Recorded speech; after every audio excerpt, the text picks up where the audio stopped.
نحمده ونصلي ونسلم على رسوله الکریم اما بعد۔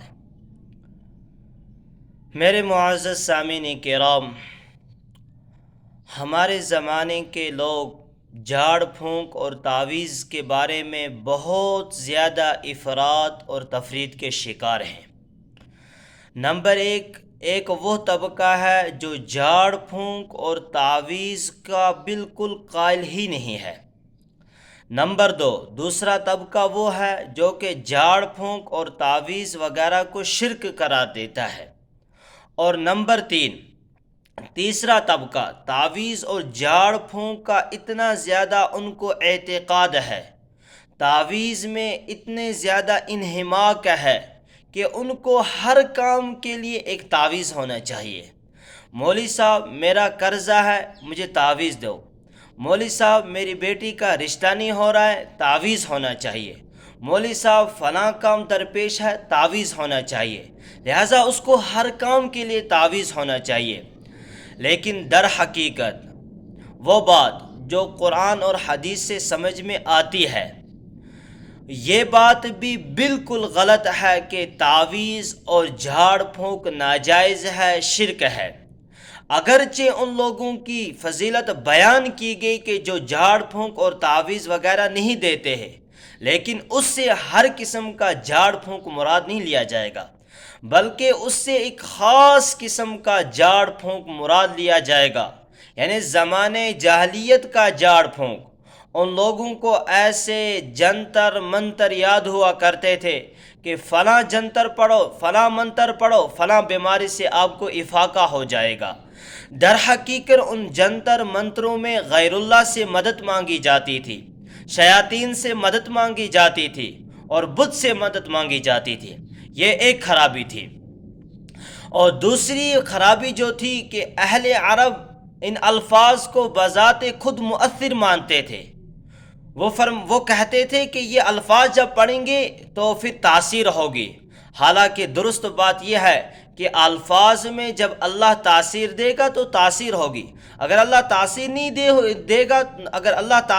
دے گا تو تاثیر نہیں ہوگی۔ لیکن ان کا عقیدہ برعکس تھا کہ الفاظ بذات خود مؤثر ہے، اور یہ دوسری خرابی تھی۔ اور تیسری خرابی جو تھی کہ اہل عرب ایسے الفاظ کے ذریعے سے جھاڑ پھونک کرتے تھے جن کے معنی کچھ نہیں ہوتے تھے، یعنی مہمل الفاظ کے ذریعے سے، لیکن در حقیقت ان الفاظ میں بھی غیر اللہ سے مدد مانگی جاتی تھی۔ اس لیے جناب محمد عربی صلی اللہ علیہ وسلم نے زمانے جاہلیت کے جھاڑ پھونک سے منع فرمایا۔ لیکن کتب احادیث کا جہاں تک مطالعہ کیا جاتا ہے، دو طرح کی حدیثیں ملتی ہیں۔ بعض احادیثیں وہ ہیں جن میں جھاڑ پھونک کی اجازت دی گئی ہے، اور بعض احادیثیں وہ ہیں کہ جن میں جھاڑ پھونک کی اجازت نہیں دی گئی ہے۔ جن میں اجازت نہیں دی گئی ہے اس سے زمانہ جاہلیت کا جھاڑ پھونک مراد ہے، جہاں کہ غیر اللہ سے مدد مانگی جاتی تھی، جہاں شرکیہ الفاظ سے جھاڑ پھونک کیا جاتا تھا۔ لہٰذا ایسے الفاظ کے ذریعے سے جھاڑ پھونک کرنا جو شرکیہ الفاظ ہو تو وہ حرام ہے، یا ایسے الفاظ کے ذریعے سے جھاڑ پھونک کرنا جن کے کوئی معنی نہیں ہے بلکہ مہمل الفاظ ہے، تو در حقیقت اس میں بھی شرک کا شبہ ہے۔ لہٰذا ایسے الفاظ کے ذریعے سے بھی جھاڑ پھونک کرنا حرام ہے۔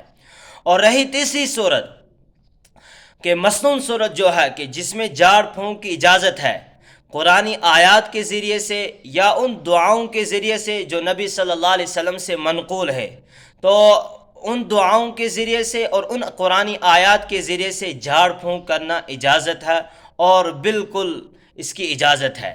لیکن آخر میں ایک بات کہ جھاڑ پھونک ہو یا تعویذ وغیرہ ہو، یہ کوئی عبادت کا کام نہیں ہے۔ اس لیے شریعت نے کہا کہ جھاڑ پھونک اور تعویذ وغیرہ پر اجرت لینی بھی جائز ہے اور دینی بھی جائز ہے، لیکن شریعت فرما رہی ہے الدعاء هو العبادہ، الدعاء هو العبادہ، کہ دعا وہ عبادت ہے۔ لہٰذا جب آپ کو کوئی مسئلہ پیش ہے تو آپ اللہ کے سامنے آئیں اور 2 رکعت نماز پڑھیں اور اللہ تعالیٰ کے سامنے سجدہ ریز ہو، تو انشاءاللہ اللہ آپ کی مشکل کو آسان فرمائے گا۔